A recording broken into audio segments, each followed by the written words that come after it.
Assalamualaikum warahmatullahi wabarakatuh.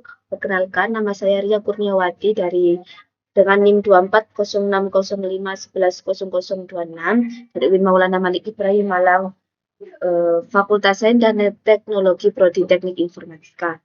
Di sini saya akan presentasi sebuah PPT berjudul Penegakan Hukum dengan mata kuliah Kewarganegaraan dengan dosen pengampu Bapak Muhammad Kamiluzzaman. Mari kita ke inti pembahasan. Yang pertama, penegakan hukum.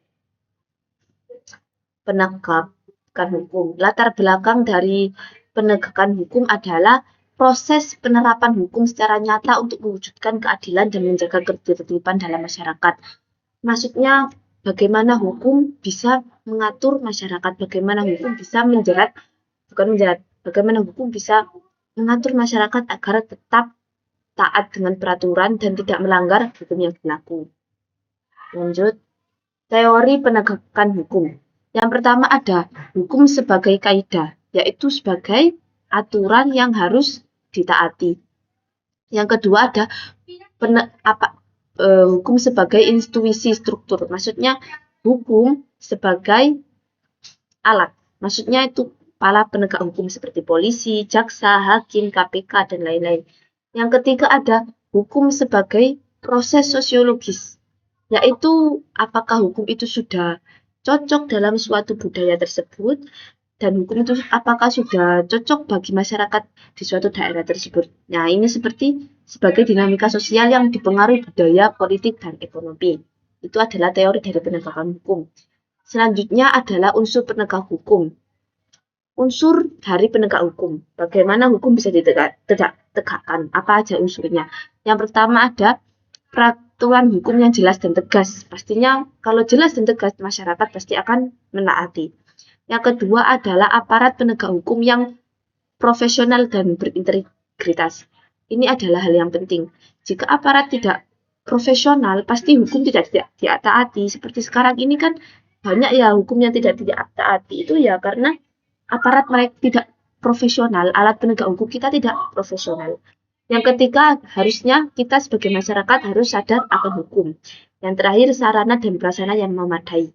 Jika ada orang yang melanggar hukum, maka mereka harus menerima akibatnya.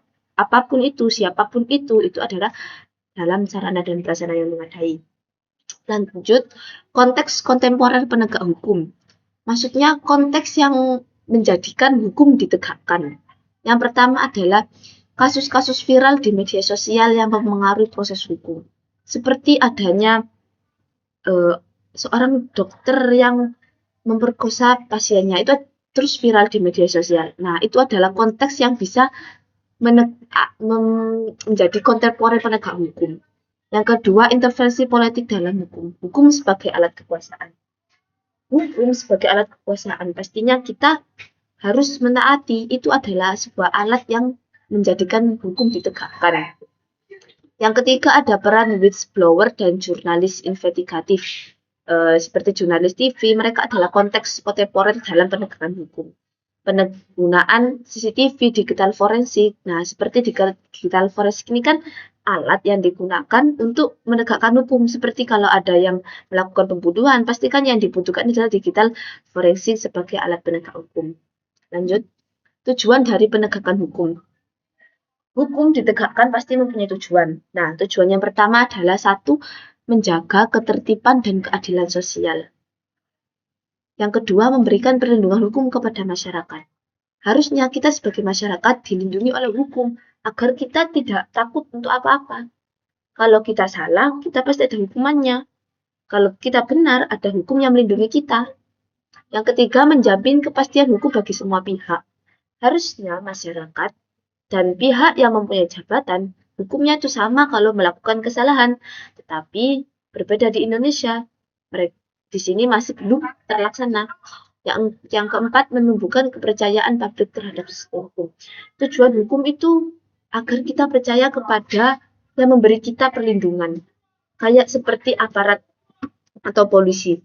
Kita harusnya percaya pada mereka untuk memberikan kepercayaan terhadap kita. Mungkin itu masih menjadi PR bagi bangsa Indonesia. Selanjutnya, konteks pembangunan negara hukum. Pembangunan negara hukum yang berkeadilan adalah sebuah konsep yang bertujuan untuk menciptakan sistem hukum yang tidak hanya berfungsi secara efektif, tapi juga menjamin keadilan bagi semua warga. Konteks ini mencakup mulai dari pembenahan sistem hukum, penegakan hukum secara adil, hingga pembentukan budaya hukum yang positif. Maksudnya, pembangunan negara hukum yang berkeadilan adalah untuk menciptakan pembenahan sistem hukum, seperti yang antara penjabat dan masyarakat. Nah, itu kita wajib membenahi. Yang kedua, jika sudah dibenahi, pasti hukum akan berlaku secara adil dan membentuk budaya hukum yang positif. Ini adalah suatu kesatuan, membenahi sistem hukum, menegakkan hukum secara adil, dan membentuk budaya hukum yang positif. Selanjutnya, aspek pembangunan negara hukum. Aspek-aspek yang diperlukan untuk membangun negara hukum yang berkeadilan. Seperti yang pertama, satu, pembenahan sistem hukum. Mencakup penyusunan, revisi, memastikan sistem hukum terstruktur, transparan, dan mudah diakses oleh masyarakat. Tidak memberatkan masyarakat, dan antara pejabat dan masyarakat mempunyai hukum yang sama. Hukum yang adil seperti di poin nomor 2, menegakkan hukum secara konsisten tanpa pandang bulu. Ini adalah aspek pembangunan negara hukum yang berkeadilan. Menghindari diskriminasi dan memastikan perlakuan yang adil bagi semua pihak yang terlibat dalam proses hukum. Ini adalah suatu aspek pembangunan negara hukum yang masih menjadi PR bagi bangsa Indonesia. Peran lembaga penegak hukum. Lembaga penegak hukum harus berintegritas, profesional, dan independen dari pengaruh politik atau kepentingan pribadi. Pengadilan harus bebas dari tekanan dan menjatuhkan putusan yang adil dan objektif. Ini adalah peran dari lembaga penegak hukum seperti hakim, KPK, polisi. Itu adalah mereka harus berperan sebagai penegak hukum yang berintegritas, profesional, dan menjatuhkan putusan yang adil dan objektif. Ini adalah suatu PR bagi bangsa Indonesia yang belum menerapkan sistem adil dan objektif. Selanjutnya, fakta pendukung. Ini adalah survei dari masyarakat kita tentang hukum yang berada di Indonesia.